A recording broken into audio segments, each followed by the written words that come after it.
Tak for ordet. Ingen børn skal leve med negativ social kontrol.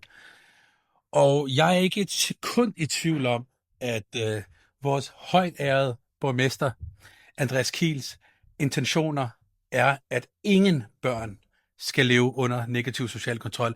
Og det gav borgmesteren jo også udtryk for her på talerstolen. Vi har flere gange her i salen talt om negativ social kontrol.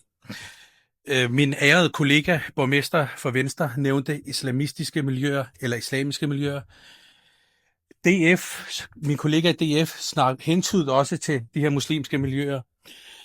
Men jeg savner, at når vi taler om, at det skal være alle børn, at vi så også reelt mener, at det er alle børn. Og vores fokus og vores indsatser også gælder alle miljøer.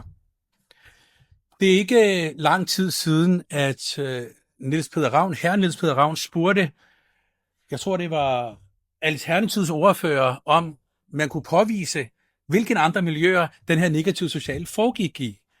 Og der tog jeg ordet og sagde, det kan jeg godt fortælle. En undersøgelse viser, at 47% af de etniske danske mænd, som er blevet spurgt om, hvorvidt de vil acceptere, at deres datter kommer hjem og siger, jeg vil gerne giftes med en muslimsk mand, der sagde 47%, at det vil de ikke acceptere. Og den negative social kontrol, synes jeg er fraværende, når vi taler om negativ social kontrol.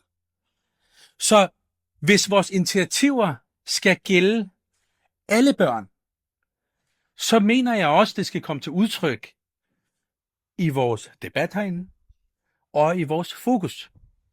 Og det er derfor, at Frie Grønne har stillet et ændringsforslag om at udtage andet at, således at det ikke er en indsats, vi laver på udvalgte skoler, men så at det er på alle skoler, så al slags negativ kontrol bliver italesat og adresseret.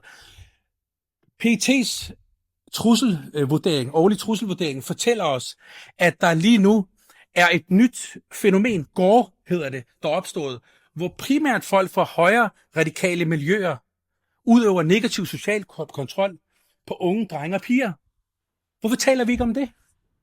Vil vi adressere det med det her forslag? Så derfor er min opfordring herfra talerstolen, negativ social kontrol skal bekæmpes.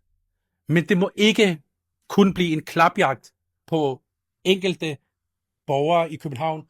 Det skal gælde hele vejen rundt. Først der giver vores indsats mening. Tak.